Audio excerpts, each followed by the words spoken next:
kasalanan niya yan. Huwag niya kaming sisihin dahil ginusto niya yan na ang mga staff niya yung isalang. Eh siya nga yung pinapasalang namin, ayaw niya mag-take oath. So, wag siyang hipokrita. You read the the entirety of the letter. It is really a respectful request sa Commission on Audit. We are not demanding them or instructing them. It is really a respectful request if you read in the Well, entirety. Yes, oo. Pero pag should kasi, Oh, tignan nyo ah. Umamin na siya. Yes, oo. Pag should. Ano ba Tagalog ng should? 'Di ba? Ano bang pagkakaintindi mo ate sa should? Ah. Oh, sige, i-google nyo na lang. Oh. Wala si Mr. Google eh. parang demanding na yon, commanding na yon para sa akin, no? Nakalong. Para sa kanya. Yung should daw, demanding daw. Para sa kanya, ha?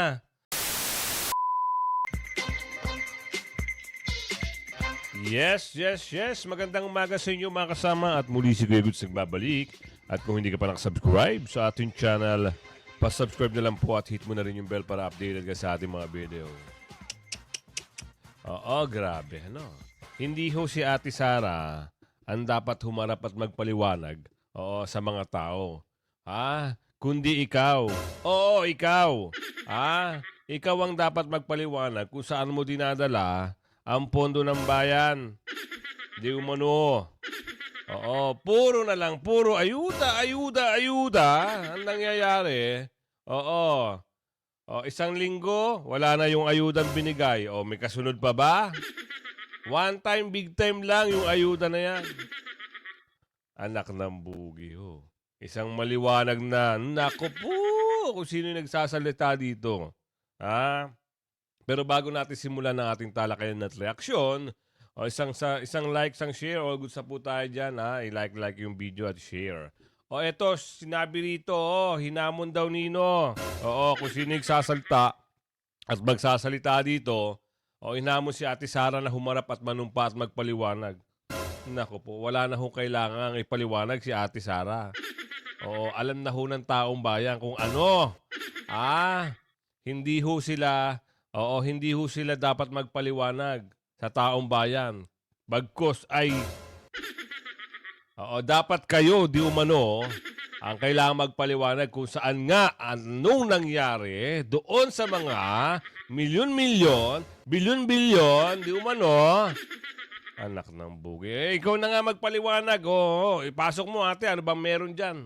Pasok. Humarap at magpaliwanag sa komite. Yan ang hamon ni House Speaker Martin Romualdez kay Vice President Sara Duterte sa gitna ng kanyang mga pahayag laban sa Kamara. Inaabangan kung sisipot ang pangalawang Pangulo sa susunod na pagdinig ng House Committee on Good Government and Public Accountability sa Lunes. Yan ang ulat ni Melales Moras.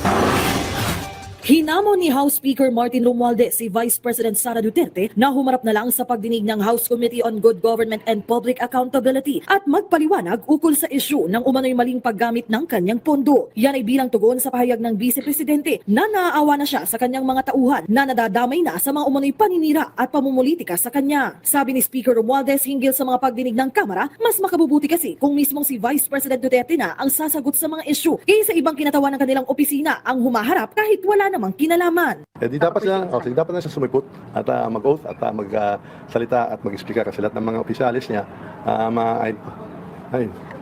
siya lang yata may alam kung ano nangyari sa mga pondo kaya dapat siya lang mag-explica. Huwag na niyang bigay sa mga officials ng OVP o sa DepEd. Siya na lang magsalita. Ang iba Parang ibang klase. Nako, naniniwala ba kayo mga kasama di sa pinagsasabi ni Kuya? Kung naniniwala kayo na dapat daw magpaliwanag si Ate Sara, type nyo dyan. Naniniwala kami dito. Kanino? Sino yung nagsalita kanina? At kung hindi kayo naniniwala, type nyo dyan. Nako, naniniwala ho kami. Sa Mayo. Wala na ho kayo dyan. Di umano. Nako, ayan na. Ano pa ba meron? Ito ito yung pinagmamalaki nila di umano na isang yang daw Anong masasabi mo? pang kongresista sang-ayon din dito. Nananatili raw bukas ang kanilang imbitasyon kay VP Sara na dumalo sa kanilang mga pagdinig. Eto pakinggan nyo yung sasabihin nito. Ito yung dating bumira kay Ate Sara Pero nasupalpal. Oo, nasupalpal ito eh. Oo, kabago-bago mo. Ilan lang ba boto mo, kuya? O, at nagyayabang-yabang kayo dyan. Ha?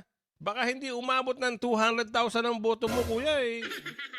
O sabihin natin 100,000 para meron ka naman laban-laban. Diba? Ilan lang ho ang boto ng mga party list kumpara sa vice president. Kaya nga sabi nga ni Kuya Baste eh, ang yayabang nyo eh, ilan lang ang boto nyo. O, pakinggan natin kung ano naman yung mensahe nito. na talagang naaawa sila, and then encourage nila yung pong mga individual o mga opisyales na may kinalaman po sa utilization of confidential files. Ngayon po sinasabi nila na hindi po sila makaka-attend in future meetings kasi hindi pa po alam kung anong mga progress mangyayari. I think it's hard to believe po. Sa Nabasa nyo yung mga party list nila. Kung gusto nyo pa magkaroon ng mga dorobo, di umano sa Kamara, boto nyo. Pero kung ayaw nyo na magkaroon ng dorobo, at mga ganyan na mga sistema sa Kamara, wag nyo na hong papormahin. Itapon nyo sa inidoro. Ganun lang ho kasimple. No? Mayo, napakalapit na ho. Ilang buwan na lang yan.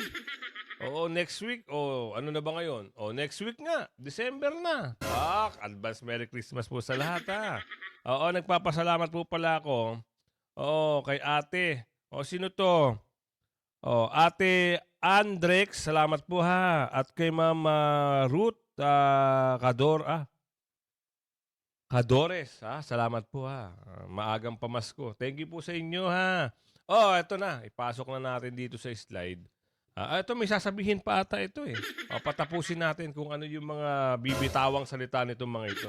ika-6 na pagdinig ng House panel, pinatawan na rin ng contempt order ng mga kongresista ang Chief of Staff ng Vice Presidente na si Yusek Zulaika Lopez dahil sa umano'y mga paglabag niya sa mga patakaran ng komite. The basis really is the totality of acts, including all the letters, questioning the jurisdiction, failure to attend our numerous hearings in the past. Mananatili siyang nakakulong sa detention facility ng Kamara hanggang sa Lunes, November 25 na siya ring petsa ng susunod na pagdinig ng House panel. Melalas Moras para sa Pambansang Alam nyo, yung mga pahayag ni Atty. Lopez, hindi naman po, wala naman po siyang nilabag doon. Bagkos, yun po ay statement. Siyempre, abogada siya.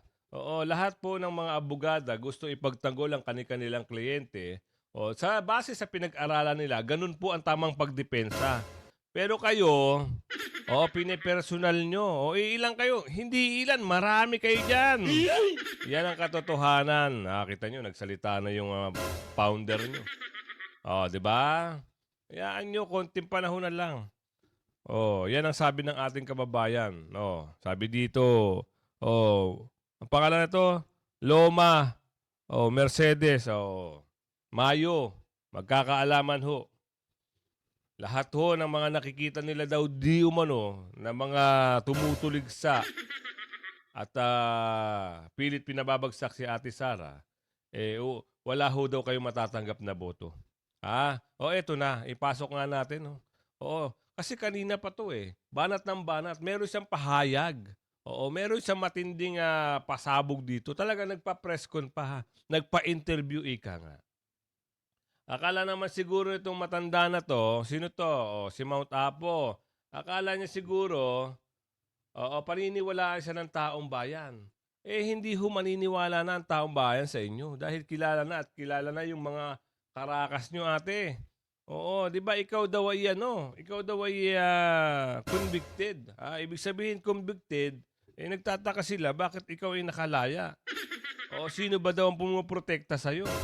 At ikaw pa raw di umano yung ginawa nilang bala para maipay-contempt si Atty. Lopez, no? Talaga naman proud na proud ka pa, ate. Parang gustong-gusto mo pa talaga ipa-contempt talaga. Yan ay plano, no? Di umano. Yan ho ba ay talagang plano nyo? Di umano. Sa nakikita natin doon sa investigasyon at doon pa lang sa una, bago maging anim, na investigasyon kasi naka-anim sila bago nila may pa-contempt si Atty. Lopez Ngayon sa tingin nyo, yung sinabi nung isang leader doon sa unang slide, sa tingin nyo aatin pa si Ate Sara? Naku, ewan ko lang ho. Hahamunin nyo pa ng talagang umatin. Para saan? Para i-contempt? Wow! Oo. Ang plano sa mga ganyang sitwasyon talagang balak. Balak nyo talagang ipahiya at idiin si Ate Sara. Yun lang ang nakikita ng mga kababayan natin dito. Bigay na natin slide dito kay masyado ito eh. Oo, may mga patutsada na naman. Pasok mo. So, kasalanan niya yan.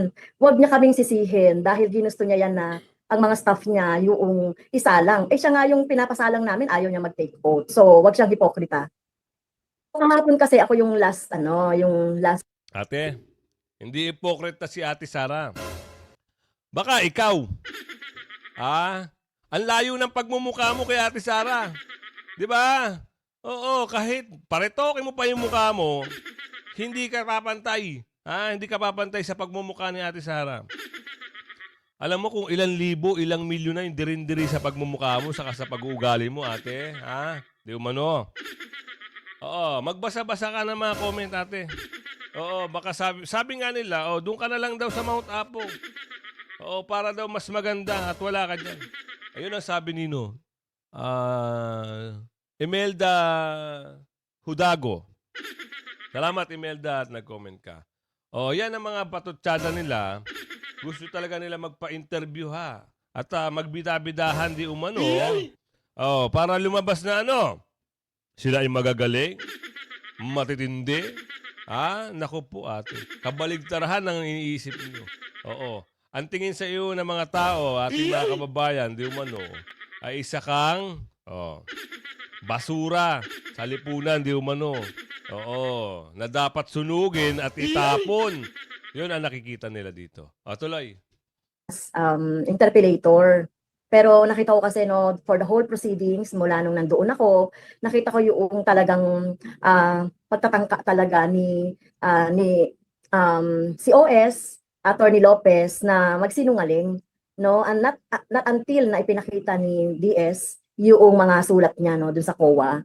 Kaya talagang meron talaga siyang hibo ng pagsisinungaling. So yun. Number 2, hindi ako makapaniwala na si OS siya, hindi niya alam yung gawain ng kanyang mga, kumbaga, yung mga nasa ilalim niya, katulad ng SDO. Hindi niya alam, At kahit na sinasabi niya, hindi siya pumirma sa travel document, dahil siya naman talaga yung boss, as si OS, siya dapat ang nakakaalam, alam niya dapat yon. Pangatlo, ayun nga, yung sulat niya na nabanggit pa ako doon, na sinasabi niyang parang just for the sake of exposition daw ay ginawa ko yung sa confidential funds. Kaya mukhang mali siya talaga doon, mali sila doon. Kaya nga naglinaw ako. Totoo naman ate. Diba? Dahil gusto nyo talaga magkaroon ng impeachment. Diba in-statement mo na yan noong nakaraan? Naghahain kayo, ilang kayo dyan. Kasama nyo pa yung asong ulol di umano. Gusto nyo ipa-impeach si Ate Sara. Yan naman talaga ang plano nyo eh. Tapos sasabihin mo, magmamalis-malis ka pa dyan. At naku ate, wag. Wag ganun ate. Iba na lang Wag yung mga kababayan natin. Iba na lang ang lokohin nyo. Dahil wala na hong maniniwala sa inyo. Naku naman ate. Tuloy. Doon. So, ang contempt, ang basis ng contempt ko ay yun na nga yung section 11, letter F, yung interference, mula noong ni-raise natin yung issue ng confidential fund doon sa budget hearing ng COA, dahil nga merong notice of disallowance. So syempre karapatan naman namin, karapatan naman ng taong bayan na malaman nila ano ba tong notice of disallowance dito sa 125 million na confidential funds. Tigil na natin to. Kasi wala rin naman eh. Kayo ba mga kasama maniniwala pa kayo dito? Sa mga pinagsasabi nito ni ate. Ang pangalan nito, hindi ko kasi kilala ito. Ito na lang. Patunayan na lang natin dito. Sa sasabihin nito. Ni Chikadora. Kung ano at bakit sukan-suka na ang mga taong bayan dito. Mas maganda pa pakinggan si Chikadora kaysa dun sa pagpapa-interview niya na wala namang katuturan. Matapos sabihing mayabang ang OVP Castro, kinasusuklaman ng mga Pinoy. Totoo naman, di ba? Naniniwala kayo na kinasusuklaman ito ng mga Pilipino. Yan ang katotohanan. Talagang na suklam ang taong bayan. Majority. Doon nga lang sa nakikita natin nung naghi-hearing via live.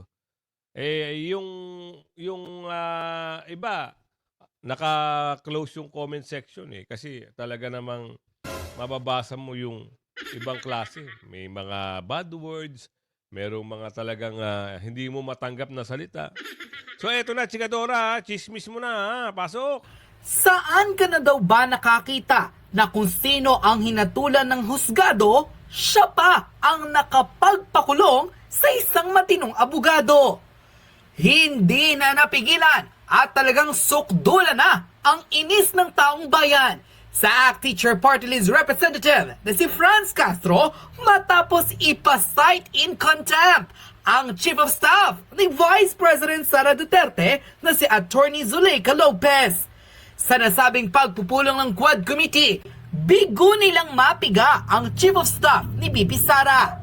Ilang beses pa nila itong pinagtatanong ng paulit-ulit, ngunit ni isang impormasyon, hindi sila nakakuha. Sinubukan rin nilang insultuhin ang kakayanan ni Attorney Zuleika Lopez hindi lamang bilang Chief of Staff ni Vice President Sara Duterte, kundi maging isang abogado. Ngunit tila sukdulan ang inis ng taong bayan at halos isumpa ang ACT Teacher Party List Representative na si Franz Castro matapos itong ipakulong sa Kongreso ang abogado at Chief of Staff ni Vice President Sara Duterte.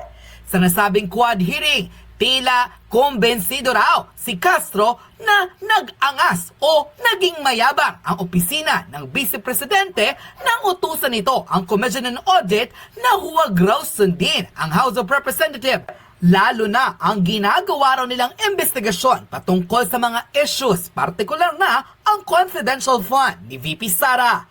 Pagpapaliwanag ni Attorney Zuleika Lopez, hindi raw sila nagyabang, kundi ang totoo lamang raw ang kanilang pinaglalaban. Dahil ayon sa ruling ng Commission on Audit, hindi na dapat pang pakialaman ng kahit na sino mang tao ang investigasyong ginagawa nila sa isang ahensya ng pamahalaan. Partikular na rito ang Office of the Vice President. Kaya't nagtataka raw sila kung bakit patuloy na ginagawang issue ng Committee on Good Government ang ilang mga issues na na-erase na mula mismo sa COA. Hindi ito tinanggap ni Franz Castro at naniniwalang hindi raw nagsabi ng totoo si Attorney Zuleika Lopez, kaya't ito ay ipinakulong niya sa Kongreso. Alam nyo, pati trabaho ng COA kasi pinapakilaman nila Gusto nilang manipuluhin Kung gugustuhan itong mga ito, sila ang masunod kahit alam ng mga taong bayan na maling-mali na. No? Pinipilit nila na ipitin, pabagsakin, gawa ng kaso para ma-impeach si Ate Sara. Yun lang naman balak nito Kasi ang COA, bakit hindi nila, walang nakontem sa COA? Diba? Gusto nilang palabasin si Ate Sara. Naku po, hindi ho atin si Ate Sara dyan. Oo, ganito lang sasabihin ko sa inyo para maging maayos, at magtiwala pa sa inyo mga taong bayan, tigil-tigilan nyo na ho ang paninira kay Ate Sara. Wala ho kayong mapapala. Di ba? Totoo mga kasama, di ba? Suklam na ho ang mga kababayan natin sa pinaggagawa nitong mga tuwadkom di umano. Oo, wala na hong sustansya. Ika nga. Di ba? Totoo naman. Marami ho, nakakarami talaga ang nagsasabi, walang sustansya. Paninira, pandidiin, papabagsakin ang mga Duterte. Malapit na kasi ang eleksyon, kaya gumagawa sila ng taktika nila na walang makapasok na Duterte. Lalong-lalo na si Ate Sara. Doon sila takot na takot. Alam mo ho ang mga Mindanao, Bisaya, nako po. Lalong-lalo na ho, nagsisiklab na sila, di umano. Bakit? Oo. Budget ng Mindanao, doon sa railway, wala nangyari. Lalong doon sila nagalit. Bakit lagi na lang daw ang Luzon? Ang Mindanao ay daming resources, napakayaman. Pag ito lang sana maging maayos at manalo si Ate BP. Gawin niya lang ito. Ito lang Ano lang naman sa akin, opinion ko lang naman po ito. Kung halimbawa po manalo si Ate Sara, gawin niya, papasukin niya yung mga developer na galing British. Pagandahin niya yung Davao.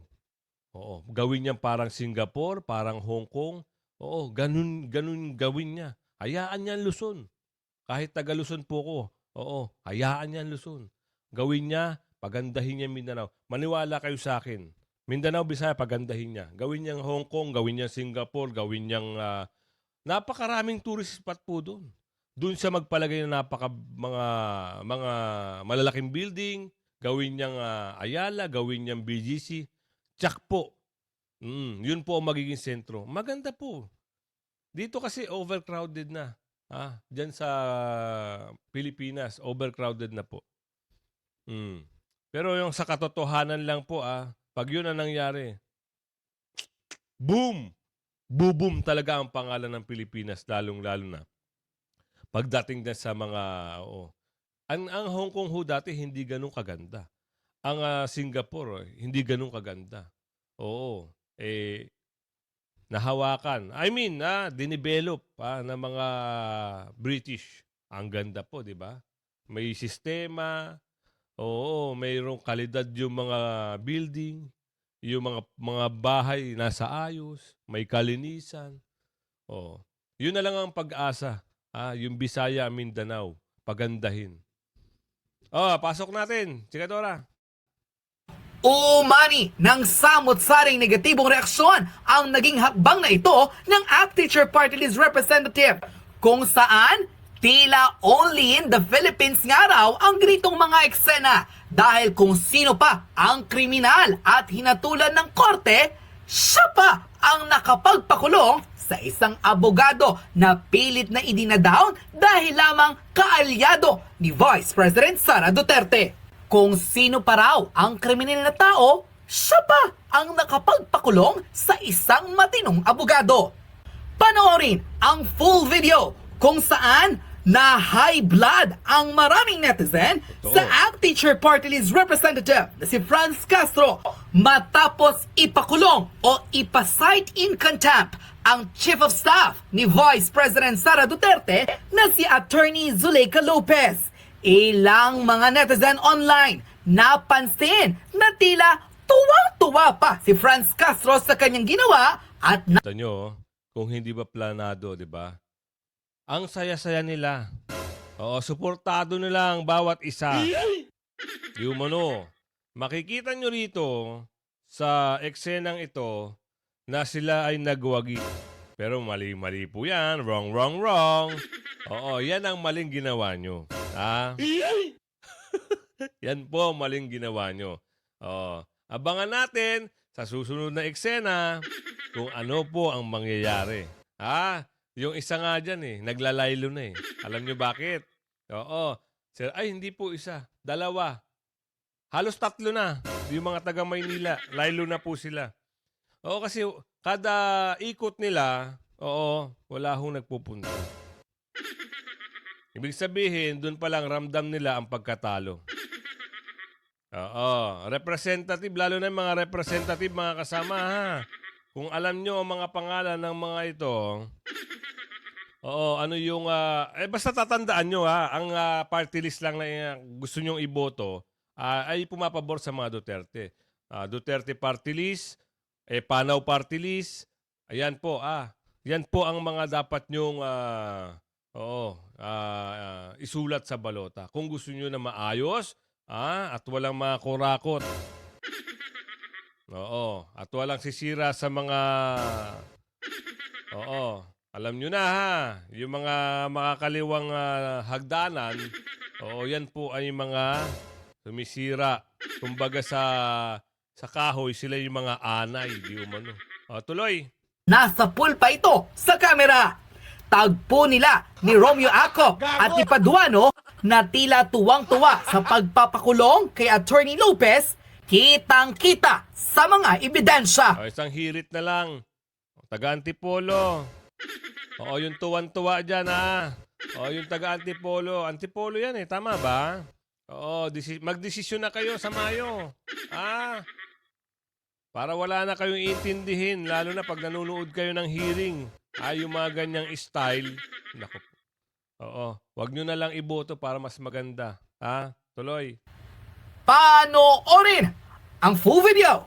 Ano po bang ibig sabihin ng should not? Are you Woo! Should not. Tuloy natin. commanding? Are you demanding the COA na wag sumunod doon sa subpoena do sa stepum? Grabe yung tanong. Grabe. Ano? Are you commanding? Are you should not? Ate, ano ba ibig sabihin ng should not? Tuloy natin. If, Your Honor, Mr. Chair, Please continue, Attorney Lopez. yes, if you read the entirety of the letter, it is really a respectful request sa Commission on Audit. We are not demanding them or instructing them. It is really a respectful request if you read in the Well, entirety. Yes, oo. Pero pag should kasi, Tignan nyo Umamin na siya. Yes, oo. Pag should. Ano ba Tagalog ng should? 'Di ba? Ano bang pagkakaintindi mo ate sa should? Sige, i-google nyo na lang. Wala si Mr. Google parang demanding na yon, commanding na yon para sa akin, no? Para sa kanya. Yung should daw, demanding daw. Para sa kanya, Anak ng tipaklong. Pati ba naman should? Demanding na? Sa mga nakakaintindi ng should, wag nyo pong bibigyang halaga yung should, Kasi, ang should ng Tagalog na yan, marami. Marami Hindi lang, bibigyan natin ng isa. Dapat, kung sakali, kapag, pagka, marami kasing terminology. Maraming, kung halimbawa, idadaan mo sa isang sentence, may mga iba-ibang kung paano mo gamitin. Nakakatawa ito si ate. Yung should pala ay demanding na para sa kanya. Hindi po should, demanding. Oo. Merong words na kapag, pagka, sana, yung depende sa pagkakaintindi mo ate. Sabagay kasi sa Mount Apo, konti lang ata yung ano dun. Tuloy na natin to. And, Okay? yes, and Okay, may I so also kung- add, Yan may ads lang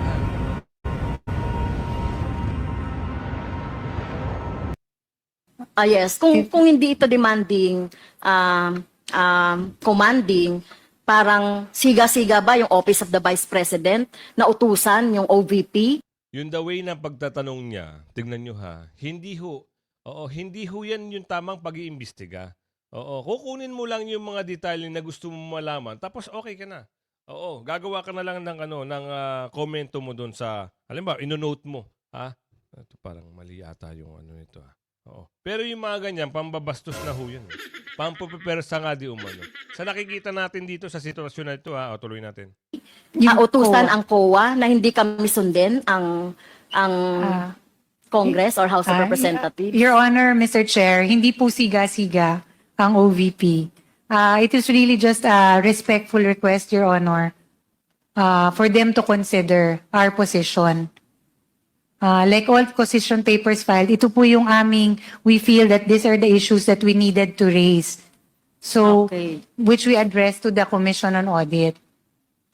Okay. So kanina, Mr. Chair, binanggit na ng ating mga colleagues yung mga dahilan kung bakit mali ang paniniwala ng Office of the Vice President, kung bakit we are holding a hearing in aid of legislation. Nakabalangkas po ba kayo ng batas doon sa ginawa mo, ate? Kahit sinong abogado ho ang tanongin nyo dyan, at nag-aaral ng abugas siya, wala ho kayong nakuwang pagbabalangkas ng batas dyan. Ang kinukuha nyo, ang pinupunto nyo, ang gusto nyo makamit dyan, ay paghiganti di umano na yung staff ni Ate Sara ay may pa-contempt nyo. Yan ang planado. Planado nyo yan, ate. Di ba? Matagal. Tuwan-tuwa ka nga sa video Tuwan-tuwa siya sa video. Yes! Sabi niya, yes! Yun lang. Medyo wrong move ka doon, ate. Alam niyo bakit? Yung balik, ate. Kasi alam natin may kaso ka. Yung tatay niyan, ate, judge. Yung tito, judge. alam mo po ang mga judge, may ano yan, may grupo ho yan. Hindi yan basta-basta. At nag-uusap-usap yan, ate. Nako po, ate, baka mamaya isang nandiyan ka sa hearing, puntahan ka dyan at iposasan ka, ate. Oo, wala kang magagawa kasi, 'di ba? Gumawa ka ng hindi maganda sa tao Dapat ginawa nyo lang, sige. Attorney Lopez, kung ayaw magsabi ng totoo, di okay lang, walang problema. At least meron kang ino-note mo na lang 'yun. Ngayon, matatapos na yung hearing nyo dyan, maggagawa na kayo ng kanya-kanyang mga report nyo para ilagay sa committee report at ibigay nyo kung saan nyo dapat ibigay, sa husgado ba? O kanino ba? Yun na, tapos na. Parang ginawa ng Senado. Diba? Kay Tatay Digong. Okay na. Hindi natin kailangan paatinin. diba? Totoo. Kayo kasi, ibang klase yung diskarte nyo sa buhay. Di umano. No? Makikita nyo dito sa sitwasyon ang nakita natin sa video. Talaga po, yun ang plano nila. Na magkaroon ng contempt sa isang staff ni Ate Sara dito. Kung hindi ka pa nakasubscribe, mag-subscribe ka na. Huwag kang papahuli sa mga balita, issue at reaksyon mamaya po meron tayong upload Hanggang sa muli, bye-bye!